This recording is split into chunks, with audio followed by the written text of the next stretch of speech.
آج کی اس محفل میں وہ چند نکتے سمجھانے ہیں کہ جن سے روح کو غذا ملتی ہے، تاکہ ہم اس کو یاد رکھیں اور کوشش کریں ان اعمال کو زیادہ کرنے کی، روزانہ کرنے کی، تاکہ جسم کے ساتھ روح کو بھی غذا ملتی رہے۔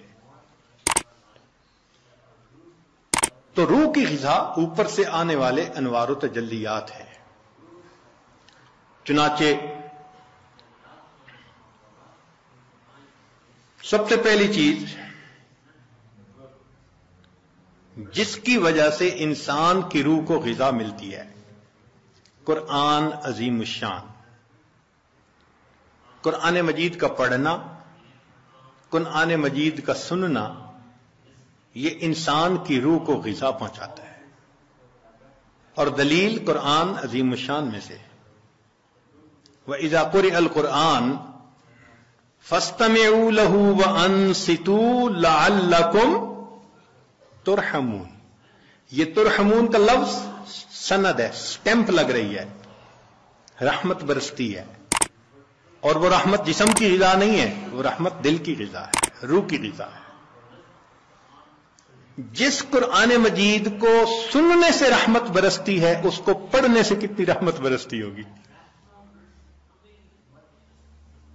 یہاں تو کہا نا کہ جب پڑھا جائے تو تم سنو تاکہ رحمت برسے، تو سننے والے پر رحمتیں برس رہی ہیں تو پڑھنے والے پر کیا رحمتیں برستی ہوں۔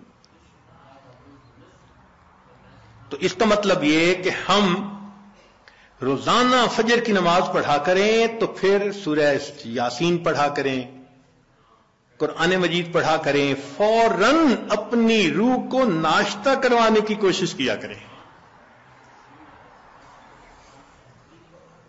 اس لیے ابن تیمیہ رحمۃ اللہ علیہ فجر کے بعد اشراق تک مسجد میں بیٹھے رہتے تھے۔ لوگ کہتے تھے کیا وجہ ہے، آپ نے ناشتہ نہیں کرنا؟ تو وہ فرماتے تھے کہ تم اپنے جسموں کو ناشتہ کروا رہے ہو، میں بیٹھا اپنی روح کو ناشتہ کروا رہا ہوں۔ تو اس کا مطلب یہ کہ فجر کے بعد تلاوت کا کرنا، تسبیحات کا کرنا، ذکر کا کرنا، یہ انسان کے لیے باطنی غذا کا ذریعہ بنتا ہے۔ ہم میں سے کتنے ہوں گے جو اس کی باقاعدگی کرتے ہیں؟ الا ماشاء اللہ، معمولی نہیں، یعنی کھانے پینے کا تو معمول ہے۔ گھر کا بچہ بھی بتا دے گا اتنے بجے ناشتہ ہوتا ہے، اتنے بجے دوپہر کا کھانا اور اتنے بجے رات کا کھانا، لیکن روحانی غذا کا معمول ہی نہیں۔ تو معمول بنانا ضروری ہے۔ جتنے لوگ اولیاء بنے اس دنیا میں، یہ وہ لوگ تھے جو معمولات کرتے تھے باقاعدگی کے ساتھ، تب ان کو وہ نعمت ملی۔ اتفاقاً نہیں کوئی ولی بن جاتا، اس کے پیچھے محنت ہوتی ہے، تب اللہ کی رحمت متوجہ ہوتی ہے۔ تو معلوم ہوا کہ ہم تہجد میں اٹھیں، فجر سے پہلے یا فجر کے بعد اس نیت سے یہ اعمال کریں کہ یہ چیز ہمارے لیے روح کی غذا بنے گی۔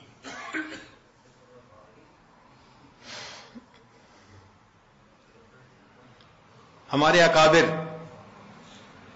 جب دن کے کام کاج سے فارغ ہوتے تھے تو مصلی پہ آ جاتے تھے، رات گزار دیتے تھے مصلی کے اوپر۔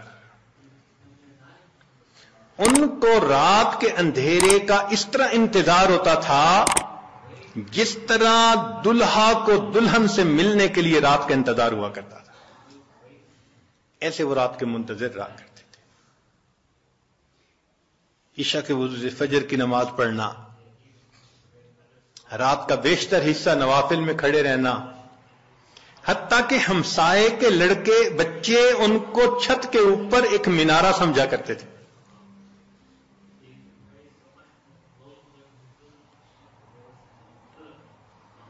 تو اتنا تو وہ اللہ کی یاد کیا کرتے تھے نا، قرآن پڑھا کرتے تھے۔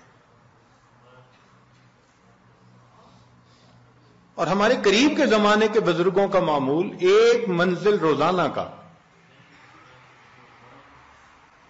اس عاجز کے والد صاحب حافظ نہیں تھے، مگر پوری زندگی ایک منزل روزانہ پڑھنا ان کا معمول تھا۔ ہم نے بچپن سے لے کے اپنے بال سفید ہونے تک اپنے والد کو ہر جمعرات کو ختم قرآن کرتے دیکھا ہے۔ ہر جمعرات کو ان کا ختم ہوتا تھا، ناظرہ پڑھتے تھے، تو معمول تھے ان کے۔ ہم بھی سوچیں اس کے اوپر کہ ہمارا بھی کوئی دن قرآن مجید کی تلاوت کے بغیر نہ گزرے۔ زیادہ نہیں کر سکتے تو چلو تھوڑا صحیح، مگر کریں تو صحیح نا۔ یہ تو نہیں کہ کئی دن گزر جاتے ہیں قرآن مجید کئی گھروں میں کھولنے والا ایک بھی نہیں ہوتا۔ اخبار روز پڑھا جاتا ہے، ٹی وی روز دیکھا جاتا ہے، اور انٹرنیٹ کی مصیبت تو 24 گھنٹے کھلی رہتی ہے۔ اگر نہیں کھلتا اللہ کا قرآن، تو اپنی روح کو غذا پہنچانے کے لیے ہمیں قرآن مجید کی تلاوت کا معمول روزانہ لازماً پورا کرنا چاہیے۔ بس یہ نیت کریں کہ ناشتہ چھوٹتا ہے تو چھوٹ جائے، قرآن مجید کا معمول نہ چھوٹے ہمارا، اس پابندی کے ساتھ۔ اچھا صبح نہیں پڑھ سکے تو شام پڑھ لیں۔ نبی علیہ الصلوۃ والسلام کی تو ماشاءاللہ سنت ہی یہی ہے۔ کچھ صورتیں ہیں جو صبح پڑھنا مسنون ہے، کچھ ظہر کے بعد، کچھ مغرب کے بعد، کچھ عشاء کے بعد سونے سے پہلے۔ حدیث پاک میں آتا ہے نبی علیہ السلام سونے سے پہلے سورہ ملک پڑھا کرتے تھے۔ یہ کیا چیز تھی؟ جیسے آپ کچھ دیر کے بعد نا کینڈی کھا رہے ہوتے ہیں، بسکٹ کھا رہے ہوتے ہیں، فلاں چیز کھا، یہ اسی طرح ہے کہ معمول ساتھ ساتھ چلتا رہتا ہے، روح کو غذا ملتی رہتی ہے۔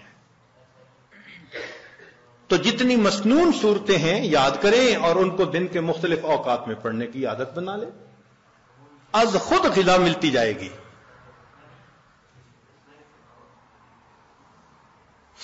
اور جو حافظ قرآن ہوں ان پر تو اللہ کی خاص رحمت، وہ اپنی منزل کے حساب سے پڑھیں۔